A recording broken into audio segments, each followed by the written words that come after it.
അപകടം നടന്ന ഒരു മാസമായിട്ടും ചെറുകുന്ന് വെള്ളറങ്ങൽ KSTP റോഡരികിൽ നിന്നും ടാങ്കർ ലോറി മാറ്റാത്തത് അപകട ഭീഷണി ഉയർത്തുന്നു. ബദർ ജുമാ മസ്ജിദിന് മുന്നിലായി തന്നെയാണ് തകർന്ന ടാങ്കർ ലോറി ഉള്ളത്. എത്രയും പെട്ടെന്ന് ഇത് മാറ്റണമെന്നാണ് ജനങ്ങളുടെ ആവശ്യം. ചെറുകുന്ന് വെള്ളറങ്ങൽ KSTP റോഡിൽ ഒരു മാസം മുൻപാണ് ടാങ്കർ ലോറി അപകടത്തിൽപ്പെട്ടത്. അന്ന് ഏറെ പരിശ്രമിച്ചാണ് ലോറി ഡ്രൈവറെ പുറത്തെടുത്തത്.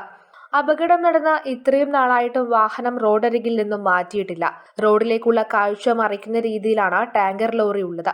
ബദർ ജുമാ മസ്ജിദിലേക്കും മദ്രസയിലേക്കും നിരവധി പേരാണ് എത്തുന്നത്. ഏറെ ഭീതിയോടെയാണ് ജനങ്ങൾ ഇതുവഴി പോകുന്നത്. ലോറി റോഡരികിൽ നിന്നും മാറ്റിയിട്ടില്ലെങ്കിൽ അത് മറ്റൊരു അപകടത്തിന് വഴിവെക്കുമെന്നാണ് ജനങ്ങൾ പറയുന്നത്. രണ്ടാഴ്ചയോളമായി ഇവിടെ ഒരു ആക്സിഡന്റ് നടന്നിട്ട് ഇപ്പോൾ ഈ വാഹനം ഈ ടാങ്കർ ലോറി റോഡരികിൽ കിടക്കുന്നത് പല അപകടങ്ങൾക്കും കാരണമാകും. ഈ ബദർ ജുമാ മസ്ജിദിന്റെ ഉൾഭാഗത്തു നിന്ന് പല വീടുകളും അതുപോലെ മദ്രസ പഠിക്കുന്ന കുട്ടികളായിട്ടും റോഡിലേക്ക് വരുമ്പോൾ ഇവിടെ ഈ വാഹനം ഉള്ളത് കൊണ്ട് മറ്റൊരു അപകടം പതിയിരിക്കുകയാണ്. ആരും ശ്രദ്ധയിൽപ്പെടുന്നില്ല. അതുകൊണ്ട് അധികാരികൾ എത്രയും പെട്ടെന്നൊരു തീരുമാനം കണ്ടെത്തി ഈ വാഹനം ഇവിടെ നീക്കം ചെയ്യണമെന്ന്.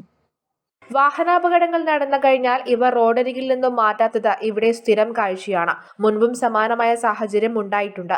ചെറിയ വാഹനങ്ങളുടെ സ്ഥാനത്ത് ടാങ്കർ ലോറിയായിട്ടും അധികൃതർ വേണ്ട നടപടി സ്വീകരിച്ചില്ല എന്നുള്ളതാണ് എടുത്തു പറയേണ്ടവ. എത്രയും പെട്ടെന്ന് തകർന്ന വാഹനം ഇവിടെ നിന്നും നീക്കണമെന്നാണ് ജനങ്ങൾ ആവശ്യപ്പെടുന്നത്. News bureau, Pazhayangadi.